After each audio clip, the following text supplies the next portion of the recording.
کام میں خدا ہمیں یہ توفیق دیتا ہے کہ ہم اپنی محنت کے بغیر کسی ایک ایسے مقام پہ پہنچ جائیں کہ جہاں پر اللہ کے ولی پہنچے ہوئے ہوتے ہیں. ہماری محنت نہیں ہے، یہ نہیں کہ خدا نخواستہ آپ خلوص سے یا محبت سے نہیں آتے، آپ اپنی محنت جو آپ کے اندر اللہ نے توفیق دی ہے، لیکن یہ ساری محنت سید الشہداء علیہ الصلوۃ والسلام کی ہے. یہ ساری محنت جو ہے وہ امام حسین علیہ السلام کی ہے کہ جو امام نے 61 ہجری میں کربلا میں قربانی دی ہے. اس قربانی کے یہ اثرات ہیں کہ آپ اور میں بھی اس دسترخوان سے کچھ لے کے چلے جاتے ہیں. اس لیے کوشش کریں، اور کوشش کرنی بھی چاہیے کہ یہ مجلسیں ہمارے وجود میں تبدیلی کا باعث بنے. ہم یہاں سے جب اٹھ کے جائیں تو ہماری عمل، ہمارا کردار وہ نہ ہو کہ جس سے معاشرے میں کوئی ہم پر انگلی اٹھائے. خاص طور پہ ہماری جو ذمہ داری ہے اس ماہ محرم میں، وہ ہمارے وقت کے امام کی نوکری ہے کہ ہم اپنے وقت کے امام تک پہنچیں. ہم جو ہر سال تکرار کرتے ہیں کربلا کو، ہر سال واقعات کو تکرار کرتے ہیں کہ انشاءاللہ اس سال خدا ہمیں توفیق دے کہ ہم جو ہے وہ معنوی اور قلب کی گفتگو کو جو ہے وہ آپ کے درمیان میں پیش کریں، تاکہ ہم اپنے آپ کو اپنے وقت کے امام کے قریب کر سکیں. کربلا میں کیا تھا؟ کربلا میں 2 بلاک ہیں، ایک حق ہے اور ایک باطل ہے. وہ حق اور باطل کا ٹکراؤ جو ہے وہ کربلا میں ہے. اب جو باطل ہے اس کی بھی اپنی ایٹریبیوٹس ہیں، اس کی بھی اپنے اندر جو اللہ نے اب ظاہری انسان کے اندر رذائل لکھے ہیں یا آفات لکھے ہیں، یا وہ چیزیں کہ جو انسان کو حق کی طرف جانے سے روکتی ہیں، وہ ایک حصے میں پائی جاتی ہیں. ایک حصہ وہ ہے کہ جس میں قدریں پائی جاتی ہیں، جس کے اندر ویلیوز پائی جاتی ہیں. یعنی ایسی ویلیوز ہے کہ دشمن پیاسا بھی ہے اور دشمن ہے، لیکن امام حسین اسے پانی پلا رہے ہیں. اب یہ ویلیوز، کربلا جو ہے وہ ایک حصہ ویلیوز کو دکھا رہا ہے، اور یہ ہیومن ویلیوز ہیں. آج بھی دنیا اسی ہیومن ویلیوز پہ چل رہی ہے. اب یہ 2 بلاک آپس میں ٹکراتے ہیں. جب یہ ٹکراتے ہیں تو ظاہر ہے اس سے ایک ارتعاش پیدا ہوتا ہے. یہ ارتعاش آج تک جو ہے وہ ہمیں اثرات پہ مرتب کر رہا ہے کہ اب یہ جو ٹکراؤ ہے، یہ ٹکراؤ صرف 61 ہجری میں نہیں ہوا، یہ ٹکراؤ قیامت تک ہوتا رہے گا. ہم نے اپنے آپ کو دیکھنا ہے کہ ہم کس بلاک میں کھڑے ہوئے ہیں. یہ جو بار بار ہمیں تاکید کی گئی ہے، عزیزان محترم، ذکر تو ذکر ہے، آپ گھر میں بھی بیٹھ کے کر سکتے ہیں، آپ پورا سال کر سکتے ہیں، لیکن خاص طور پر ماہ محرم الحرام میں اتنا اہتمام کرنا اور مجالس کا انتقاد کرنا، اور اس کے بعد جلوس ہے، بہت ہی سارے پروگرام ہیں. کیوں ہیں؟ کیونکہ اس کے بہت سارے اہداف ہیں، اور بہت سارے لوگ اسی سے گھبراتے ہیں. دشمن اسی سے گھبراتا ہے کہ یہ لوگ جو ہے وہ اس مقصد کو پہچان نہ پائیں کہ جس مقصد کے لیے امام حسین علیہ الصلوۃ والسلام کربلا آئے تھے. تو بہت اللہم صلی علی محمد. تو ہمیں اس ماہ محرم میں ان ساری چیزوں کی طرف بہت متوجہ ہونا ہے. دیکھیں شور، اس پنکھے کو بند کر دیں، مجھے بہت ڈسٹرب کر رہا ہے. صلوات بھیج دیں محمد علیہ.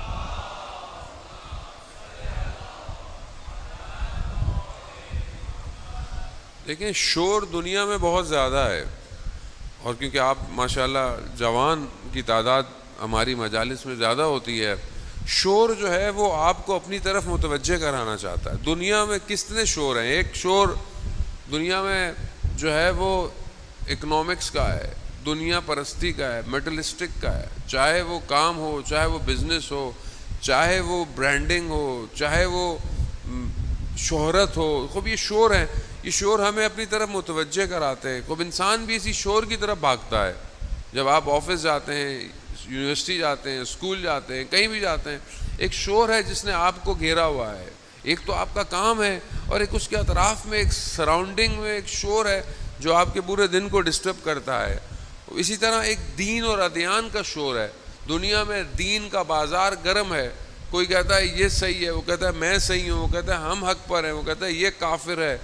خوب ہر طرح کا ہے. خوب اسلام کے اندر فرقے ہیں، اسلام سے باہر جائیں تو اور بہت سارے مذاہب ہیں. پھر اس کے علاوہ آئیڈیالوجیکل وار ہے، انسانی نظریاتوں کی جنگ ہے. کسی کا نظریہ، کسی کے مذہب الگ الگ ہیں مگر وہ ایک نظریے پہ قائم ہے. خوب یہ نظریات کی یہ اتنا شور ہے کہ یہ شور آپ کو آکوپائڈ کرتا ہے. اور جب ماہ محرم آتا ہے تو محرم میں دشمن مختلف شور کو فلوٹ کرتا ہے معاشرے میں. یعنی ایسی چیزیں کہ جو پورا سال خاموش ہوتی ہیں، محرم میں یہ شور کانوں میں آنا شروع کر دے گا. مختلف ویڈیوز، مختلف کلپس، مختلف چیزیں یہ وائرل ہونا شروع ہو جائیں گی. کیوں؟ تاکہ آپ اس اصلی آواز کو نہ سن پائیں کہ جو روز عاشورہ بلند ہوئی، حل من ناصر ینصرنا. اس ایک آواز کو خاموش تو نہیں کر سکتے، اس آواز کو کوئی خاموش نہیں کر پایا اور نہ کوئی کر سکتا ہے، کیونکہ وہ آواز کسی عام آدمی کی نہیں، وہ حسین ابن علی کی آواز ہے. اور وہ آواز امام وقت کی آواز ہے. آج بھی امام وقت، ہمارے وقت کا امام بھی یہی کہہ رہا ہے، کوئی میری مدد کرنے والا. خوب یہ آواز گونج رہی ہے. لیکن ہم جیسے جو لوگ امام کے سامنے تھے ان کو یہ آواز کیوں نہیں آئی؟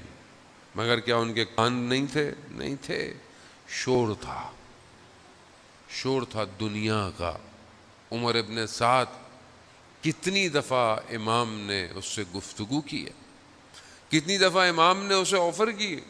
امام نے اسے کہا کہ تمہیں گھر چاہیے، تمہیں دولت چاہیے، ہم دیں گے تمہیں.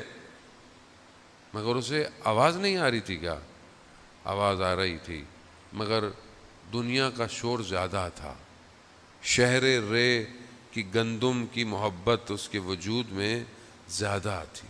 عزیزان محترم، جب انسان دنیا کے شور کی طرف ہو تو وہ اپنے وقت کے امام کو نہیں پہچانتا. خوب یہی ہمیں ان چند دنوں میں اپنے آپ کو کرنا ہے. کیا ہماری زندگی میں بھی کوئی شور ہے؟ اب ایک شور معاشرتی ہے، معاشرے کا ہے. ایک شور ہمارے اندر سے ہے، ہمارے اپنے اندر کی خواہشات، ہمارے نفس، ہماری وہ چیزیں کہ جو ہمیں ہمارے وجود سے دور کرتی ہیں، وہ ایک شور ہمارے اندر بھی برپا ہے. خوب ہم اپنے اس شور کو کیا خاموش کریں گے کہ نہیں کریں گے؟ کربلا سیکریفائس ہے، کربلا ایثار ہے، کربلا قربانی ہے. کیا میں کچھ قربان کرنے کو تیار ہوں کہ نہیں ہوں؟ اگر میں کچھ قربان کرنے کو تیار نہیں ہوں تو میرے اندر بہت شور ہے، اور یہ شور مجھے اپنے وجود کو امام کو دینے نہیں دے گا. عزیزان، آیت اللہ تقی بافقی رضوان اللہ تعالی علیہ، کل بھی میں مجلس کہیں پڑھ رہا تھا، میں نے واقعہ بیان کیا کہ وہ زمین کے راستے سے نجف سے ایران جا رہے تھے. سردیوں کے ایام تھے، ایلام کی پہاڑوں پہ برف تھی، رات ہو گئی، کہیں نہ کہیں رات گزارنی تھی. تو ایک قہوے خانے میں گئے، چائے جہاں ملتی تھی، تو وہاں دیکھا تو وہاں اوباش بیٹھے ہوئے ہیں، شور شرابہ ہے. وہ جگہ ان کو مناسب نہیں لگی، لیکن کوئی جگہ تھی نہیں. تو انہوں نے دیکھا کہ باہر درخت کے نیچے ایک نورانی شخصیت بیٹھی ہوئی ہے، اور انہوں نے کہا کہ تقی، یہ جگہ تمہارے بیٹھنے کی نہیں ہے، تم ہمارے پاس آ جاؤ. کہا میں ان کے پاس چلا گیا. باہر برف گرتی رہی مگر اس درخت کے نیچے مجھے ساری رات کوئی سردی نہیں لگی. رات گزاری، صبح فجر کا وقت آیا، ان کے پیچھے میں نے نماز پڑھی. جب روشنی پھوٹی تو پھر انہوں نے کہا کہ سفر شروع کرتے ہیں. چلنے لگے تو مجھے احساس ہوا، اور یہ احساس خود نہیں ہوتا جب تک امام خود نہ چاہے. مجھے یہ احساس ہوا کہ یہ کوئی اور نہیں، یہ وقت کے امام ہیں. جیسے مجھے احساس ہوا، مجھے امام نے کہا کہ اب آپ کو پتہ چل گیا ہے تو ہم آپ سے رخصت لیتے ہیں، اب ہم جاتے ہیں. تو شدت عشق، شدت ملاقات، محبت، یہ ہمارے اندر ہونی چاہیے. عزیزان محترم، ہمارا 24 گھنٹے گزر جاتے ہیں، ہمارے وجود سے ایک دفعہ بھی نہیں نکلتا یا صاحب الزمان، نہیں نکلتا۔ ظاہر ہے جس کو انسان یاد کرے اسی سے نکلتا ہے، کہیں درد ہو تو اسی کا نام نکلتا ہے جو طبیب ہوتا ہے، لیکن میرا طبیب نہیں بن پایا۔ ایسا نہیں کہ وہ، میں خود کمزور ہوں۔ یا صاحب الزمان، یا مہدی درکنی میرے وجود سے نہیں نکل رہا، خوب نہیں نکل رہا، اس کو آپ ایکسیپٹ کریں، کیوں نہیں نکلتا؟ تو کہا جیسے ہی ان کو احساس ہوا، بہرحال انہوں نے کہا کہ میں آپ سے پھر کب ملوں گا؟ تو کہا ابھی آپ کم جا رہے ہیں تو کم میں ملاقات ہوگی اور سبزہ زار میں ہماری ملاقات ہوگی۔ یہ کہے بڑے شوق سے، بڑی محبت اور بڑی تڑپ کے ساتھ کم پہنچے۔ 3 دن کم میں رہے، دیکھا امام سے ملاقات نہیں ہوئی۔ کم سے نکلے، جیسے ہی سبزہ زار پہنچے، یہ بھی سوچ میں تھے کہ امام سے ملاقات ہوگی، تو دیکھا امام نے جو ہے وہ کاندھے پر ہاتھ رکھا اور کہا کہ مولا، پہلی چیز کیا کہی؟ مولا آپ نے کہا تھا کم میں ملیں گے، آپ تو کم میں نہیں ملے۔ تو امام فرماتے ہیں ہم کم میں ہم تمہارے پاس کھڑے تھے جب تم حرم کے باہر کسی خاتون کو مسئلہ بتا رہے تھے، تو ہم تمہارے ساتھ کھڑے ہوئے تھے۔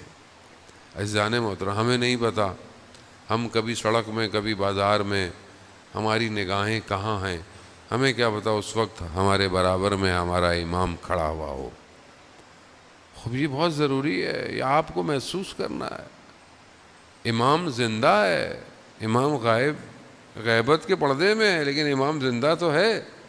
اب کیا میں اپنے امام کے قریب جا رہا ہوں کہ نہیں جا رہا؟ کربلا یہی ہے۔ کربلا کیا ہے؟ کچھ لوگ اپنے امام تک پہنچ گئے، انہی کی گفتگو ہم کرتے ہیں کہ جو لوگ امام تک پہنچے وہ کون لوگ تھے، کیسے لوگ تھے، ان کے اندر ایسا کیا تھا کہ جو اپنے امام کو پہنچ گئے۔ عزیزان محترم، چند دن خدا ہمیں توفیق دے۔ بہرحال میں آج تبرکاً، بہرحال کیونکہ وقت دیر بھی ہو گئی ہے اور بہرحال میری بھی طبیعت کو ناساز سی ہے، تبرکاً ایک جو آپ کی خدمت میں کہ جسے خدا کی محبت مل جائے وہ دنیا کی محبتوں کو بھول جاتا ہے، اور جو خدا کی محبت میں خدا کی طرف چلا جائے تو خود رسول خدا حضرت محمد مصطفیٰ صلی اللہ علیہ وسلم خود رسول خدا فرماتے ہیں کہ جو خدا کی طرف آ جائے، خدا سے محبت کر لے، خدا اس کا ذکر ملائکہ اور باقی مکان اور ہر جگہ سے کر دیتا ہے۔ یعنی گویا کائنات کا ہر وجود اس کو پہچانتا ہے کہ یہ خدا سے محبت کرتا ہے۔ وہ ایک ایسا شخص کہ جو اتنا مشہور ہو خدا کی بارگاہ میں، خدا کی مخلوقات میں، کیا اس کی دعا آسمان سے واپس آئے گی؟ نہیں آئے گی۔ لیکن کیا ہم اپنے آپ کو اس محبت کی طرف بڑھا رہے ہیں کہ نہیں بڑھا رہے؟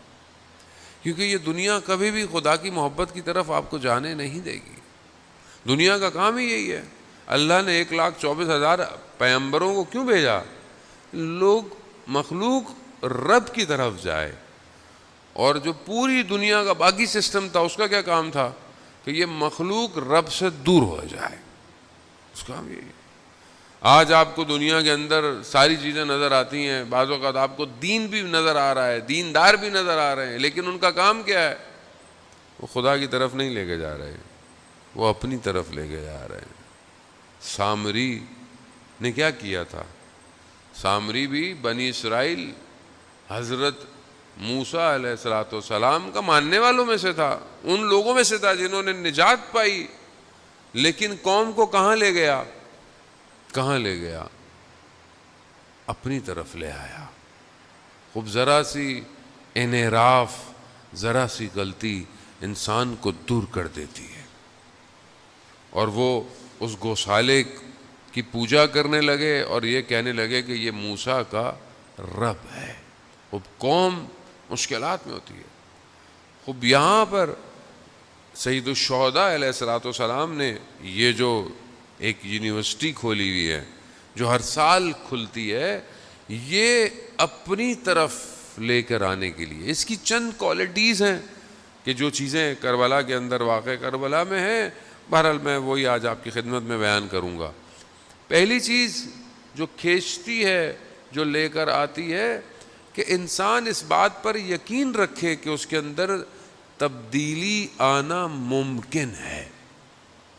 یعنی آپ سوچیں، کیونکہ آج کل دنیا ہے، مایوسی زیادہ ہے، کوئی پوچھے میں تو چینج نہیں ہو سکتا، خاص طور پہ جوان جو ہے وہ کہتا ہے میں کیسے ہو سکتا ہوں، اور اگر وہ خود جوان سوچنا بھی چاہے کہ میں چینج ہو سکتا ہوں، اس کے دوست اس کو کہتے ہیں نہیں، تم تو کبھی بھی چینج نہیں ہو سکتے، تم اور نماز پڑھو گے، تم اور قرآن پڑھو گے، تم اور اچھا کام کرو گے، خوب دنیا۔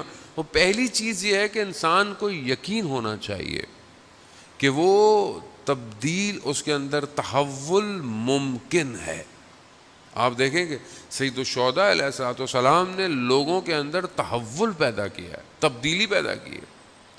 آپ قرآن کے اندر دیکھیں کہ جو جادوگر ہیں فرعون کے دربار میں، انہوں نے کیا کیا ہے؟ انہوں نے جو ہے وہ رسیاں پھینکی اور ان کو سانپ بنا دیا، لیکن جب سامنے دیکھا کہ جو لکڑی ہے وہ اژدہا میں بن سکتی ہے، خوب جادوگر تھے، ٹیکنیکلی جانتے تھے کہ جادو کسے کہتے ہیں، سحر کسے کہتے ہیں، معجزہ کسے کہتے ہیں، ممکنات کسے کہتے ہیں، وہ پہچان گئے۔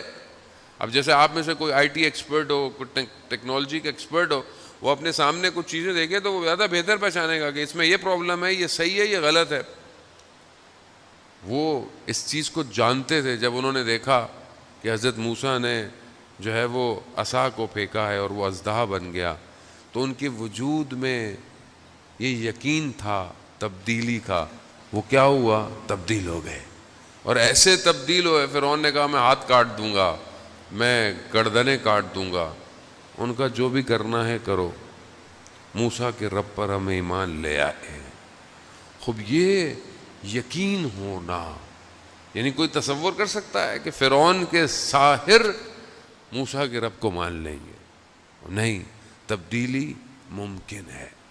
دوسری چیز کہ جب انسان تبدیل ہو رہا ہو یا اس کو تبدیل کرنا ہو تو اس کا طریقہ، اس کا راستہ، یہ بہت امپورٹنٹ ہے، کس طریقے سے جو ہے وہ تبدیل کیا جائے۔ آئیں حضرت موسیٰ ہی کا لے لیتے ہیں۔ جب حضرت موسیٰ فرعون کے پاس جا رہے ہیں تو قرآن نے حضرت موسیٰ کو کیا ڈائریکشنز دی ہیں؟ مطلب آپ کے سامنے فرعون جیسی شخصیت ہو جس نے ظلم کیا، بنی اسرائیل کو شکنجے میں رکھا، حضرت موسیٰ کو کتنی تکلیف ہوئی، ان کو نکلنا پڑ گیا، اس کے بعد اب آپ جا رہے ہیں، آپ خدا کے نمائندے بھی ہیں، پاورفل بھی ہیں، سب کچھ ہے، تب آپ کیسے جائیں گے؟ ہم میں سے اگر کسی کو موقع مل جائے کہ کسی کو صحیح کرنا ہے، کیسے جائیں گے ہم؟ مگر قرآن حضرت موسیٰ سے کیا کہہ رہا ہے کہ جب موسیٰ کے پاس جانا تو قول لعین، یعنی آرام سے گفتگو کرنا، یعنی خدا فرعون کو بھی موقع دینا چاہتا ہے، طریقہ ہے۔ ہمارا طریقہ کیا ہے؟ ہماری گفتگو کیسی ہے؟ ہم اگر کسی کو ہدایت دینا چاہتے ہیں یا کسی کو اچھی بات کرنا چاہتے ہیں تو ہمارا جو ہے وہ ایکشن کیسے ہونے چاہیے؟ ہم اپنے گھر میں کیسے ہیں؟ 4 باتیں اگر مذہب کی ہمیں پتہ چل جائیں، اگلے والے بیچارے کا تو ہم کپڑے جو ہے نا بیچارے کی کھال بھی اگاڑ دیتے ہیں، تمہیں کیا پتا، تمہیں مذہب کا کیا پتا، تمہیں مذہب کیسے آتا ہے؟ اگر آپ نے 4 چیزیں پڑھ لی ہیں تو آپ کا اخلاق اس سے زیادہ بہتر ہونا چاہیے، مگر ہمارا اخلاق رسول سے خدا نخواستہ زیادہ بہتر ہے۔ رسول کا اخلاق کیسا تھا؟ کیسا اخلاق ہے رسول کا کہ لوگ پتھر بھی مارتے ہیں مگر رسول اللہ کے حبیب کسی کے لیے بد دعا نہیں کر رہے۔ وہ ایک شخص کہ جس کے لیے رسول خدا نے اپنے پیراہن کو ہٹایا کہ جو ہے وہ سواری کو لگاتے ہوئے اس کو لگ گئی تھی، کہا کہ تم بھی مجھے، اس نے ہٹایا، اس نے بوسہ دیا، یا رسول اللہ میں تو آپ کے کمر پہ بوسہ دینا چاہتا تھا۔ خوب اللہ کا حبیب، وہ جس کے صدقے میں اللہ نے کائنات بنائی، ان کا اخلاق کیسا ہے؟ ہمارا اخلاق کیسا ہونا چاہیے؟ ہمارا اخلاق گھر میں کیسا ہونا چاہیے؟ ایام اذاں ہیں، ہمیں تو بعض اوقات اپنے آپ سے افسوس ہوتا ہے، بعض اوقات ہم روڈ پہ گاڑی جا رہی ہوتی ہے، ہمارے ساتھ والے پتہ نہیں کسی کو ڈانٹ رہے ہوتے ہیں, کسی کو سائڈ پہ کر رہے ہیں. بہرحال ہم کچھ کہیں تو کہتے ہیں آغا صاحب سیکیورٹی ہے, ہمیں کرنے دیں. لیکن مجھے بالکل نہیں اچھا لگتا. مطلب میری کیا حیثیت ہے, اوقات ہے. مطلب انسان بہرحال ایک اچھے کام مذہب مجلس پڑھنے جا رہا ہو اور آپ کی گاڑی کسی کو دھکا دے دے, دبا دے, تو آپ کیا سوچیں گے؟ مطلب وہ کیا سوچے گا, یہ کون ہے یہ شخص, کہاں ہے یہ؟ خوب ہم ہمارے معاشرے میں ابھی ہم محرم میں تو ہم لوگ بادشاہ ہوتے, شیعہ خاص طور پہ جو دل چاہے کریں, کچھ بھی کر لیں, اونچی آواز میں گلی کے بڑے بڑے اسپیکر پہ نوئے لگائیں, کوئی مریض ہے, کوئی بیمار ہے, اس سے ہمیں کیا فرق پڑتا ہے بھائی, انہیں تو. اور ماننے والے کن کے ہیں؟ ماننے والے ان کے ہیں جو رات کی تاریکی میں اپنے کاندھوں پر فقیروں اور یتیموں کے لیے کھانا لے کر گھومتے تھے. کس کے ماننا عزیزان موت. اور یہ خب جب تک وجود میں امام نہیں آئے گا انسان عملی طور پر صحیح نہیں ہو سکتا. خب یہاں بہت ضروری ہے کہ خب طریقہ بیان. دیکھیں ماہ محرم ہے, صرف میری ذمہ داری نہیں ہے کہ میں آپ کو چند باتیں بتاؤں. آپ کی ذمہ داری ہے, آپ جہاں جاب کرتے ہیں, اسکول میں جاتے ہیں, محلے میں, گلی میں, آپ امام حسین کے ایمبیسیڈر ہیں. آپ کا طریقہ امام حسین کے قیام کو بیان کرے. آپ اپنے کردار کو, اپنے طریقوں کو, کیا طریقہ. آج دنیا دیکھیں, دنیا جو ہے وہ اسی طریقے سے انڈرسٹینڈ کرتی ہے. سوشل میڈیا کا دور ہے, اس میں آپ کو ویسا کرنا ہے. آپ کسی نان مسلم کنٹری میں, آپ وہاں کیسے بتائیں گے امام حسین کون ہے؟ ایک خاتون نئی مسلمان ہوئی, انہیں نہیں پتا تھا. بہرحال وہ جب نئی مسلمان ہوئی کرسچن سے, تو انہوں نے دیکھا کہ یہ تو مسلمانوں میں بڑے فرقے ہیں. ایک کے پاس گیا تو وہ کہتا ہے دوسرا کافر ہے, اس کو کہتا ہے دوسرا کافر ہے. جہاں وہ جس سے ہوئی تو انہوں نے کہا بھائی کسی کو سننا نہیں ہے, اس کو نہیں سننا, اس کو نہیں سننا. بہرحال انٹرنیٹ کا دور ہے, یوٹیوب وہ دیکھ رہی تھی, انہوں نے دیکھا کہ ایک کوئی ہمارا کوئی اسکالر بیان کر رہا تھا, تو اس نے دیکھا کہ اتنی اچھی گفتگو رسول کی ازواج پر میں نے پہلے سنی نہیں. وہ جب دیکھی تو گفتگو کے آخر میں وہ خاتون کہتی ہے میں نے سنا کہ اس اسپیکر نے ایک نام لیا اور سب رونے لگ گئے. یہ کون ہے کہ جس کے نام لینے سے سب گریہ کر رہے ہیں؟ ایک نام حسین. اس نے ریسرچ کی. عزیزان محترم, خوب ان الحسین مصباح الہدیٰ و سفینۃ النجات. بے شک امام حسین کیا ہے؟ ہدایت کا چراغ ہے, نجات کی کشتی ہے. خوب جو خود پہنچ جائے, امام حسین خود لے جائیں گے. امام حسین اتنے کریم ہیں عزیزان محترم, امام حسین خود دلوں کا شکار کرتے ہیں, خود دلوں کا شکار. آپ کے سامنے حبیب ابن مظاہر کو کیسا خط لکھا ہے انہوں نے. حبیب ابن مظاہر کو خط کیسا لکھا کہ سلام و فقی مخاطب کیا, کہا کہ ہم کربلا پہنچ گئے ہیں, اگر تم روز قیامت میں رسول کی شفاعت چاہتے ہو تو ہم سے آ کے مل جاؤ. شکار کیا, شکار. جیسے ہی حبیب کے وجود میں یہ پیغام پہنچا, حبیب خاموش نہیں بیٹھے. حبیب کے وجود میں عشق کی آتش بھڑک گئی. کہتے ہیں بازار گئے, ایام میں آگے آپ مصائب سنتے رہیں گے. مسلم نے اوسجہ کو اپنے ساتھ لیا اور جو ہے وہ کربلا کا رخ کر دیا. خوب یہاں دوسری چیز جو امپورٹنٹ ہے وہ طریقہ ہے, سٹائل ہے, وے آف ورکنگ ہے. کیسے آپ کسی چیز کو ڈیلیور کر رہے ہیں, کیسے آپ کسی چیز کو پہنچا رہے ہیں. اب تیسری چیز جو ہے وہ جستجو ہے, سٹرگل ہے. کہ انسان سٹرگل بھی کرے, جستجو بھی کرے. اب آپ بولے میں خود بخود سب کچھ ہو جائے, خود بہت نہیں, کچھ تھوڑی بہت تو سٹرگل کرنی پڑے گی. آپ بہرحال مجلس میں آتے ہیں, یہ بھی سٹرگل ہے, کوشش ہے. لیکن اس کے علاوہ کتنی کتابیں میں ماہ محرم میں امام حسین سے ریلیٹڈ پڑھتا ہوں. امام حسین علیہ السلام کے اپنے جملے, اپنے کلمات کتنے میں نے آج تک خود پڑھے ہیں, خود پڑھے. امام نے مدینہ چھوڑتے وقت کیا کہا، امام نے مکہ چھوڑتے ہوئے کیا کہا، امام نے کربلا میں خوب دیکھیں اسٹرگل تو خود کرنی پڑے گی. ایک 10 دن کے لیے یا بہرحال ہمارے یہاں ماشاءاللہ 2 مہینے 8-10 دن ہوتی ہے. ہماری بھی کوتاہی ہے، میں تو اپنی بھی ہماری بھی غلطی ہے. ہم بھی بہت باتیں جو آپ کو بتانی چاہیے نہیں بتاتے. ہم بھی وقت آپ کا معذرت کے ساتھ میں اپنی بات کروں گا وقت ضائع کرتے ہیں، جبکہ آپ کا وقت بڑا قیمتی ہوتا ہے. اب یہاں مجھے خود سٹرگل کرنی ہے اپنی لائف میں. مولا امیر سے مجھے محبت ہے، ہونی چاہیے، لیکن کتنا میں نے قال امیر المومنین پڑھا، کتنا میں نے قال امیر المومنین سنا، بہت ضروری ہے. خوب نہج و بلاغہ کے خطبے. خوب یہ انسان جب تک وجود سے نہیں ہوگا اس کے لیے دنیا چینج نہیں ہونے والی، دنیا ویسی رہے گی جیسی ہے.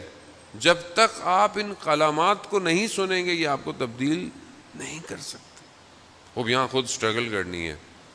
باقی انسان کے اندر بصیرت ہونی چاہیے، انسان کو پتہ ہو کہ حق اور باطل کے درمیان میں تھن لیئر کیا ہے، آج دشمن کون ہے، آج دشمن شناسی کیا ہے، آج ہائبرڈ وار کسے کہتے ہیں، آج ٹیکنیکل وار دنیا میں لڑی جا رہی ہے، وہ کیا ہے، کیسے ہے. خوب ظاہر ہے یعنی آپ امام حسین کی مجلس میں آئیں اور وقت کے یزید کے بارے میں آپ کو نہ پتہ ہو، اس کی اسٹریٹجیز نہ پتہ ہو، اس کی پلاننگ نہ پتہ ہو، وہ کس طرح دنیا میں کام کر رہا ہے خوب نہ پتہ ہو، اس کا مطلب پھر تو بس آپ آئے ہیں، بس ایک رسمی طریقے سے آئے ہیں اور بس واپس باہر چلے جائیں. بس لوگ پہلے بھی آتے تھے، امام حسین پر تو گریہ کرنے والی بڑی قومیں تھیں، مگر امام حسین کا ساتھ دینے والا ہر کوئی نہیں تھا.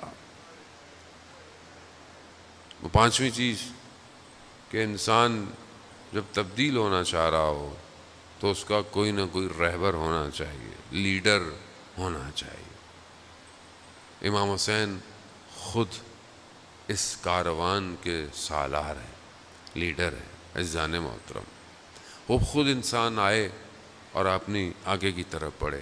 بہرحال یہ مقدماتی سی گفتگو آپ عزیزان محترم کے بہرحال معطر کرنے کے لیے کہ ہم اپنے وجود کو پاک کریں.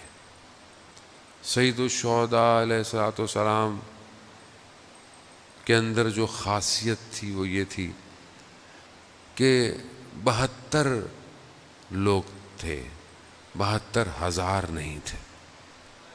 تھوڑے تھے مگر ایسے تھے کہ آج تک روشن ہیں، آج تک چمک رہے ہیں.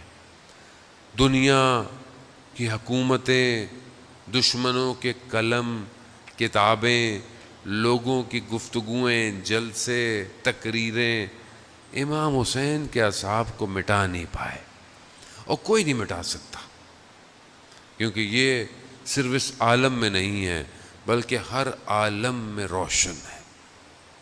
امام حسین علیہ الصلوۃ والسلام رحمت واسع ہے.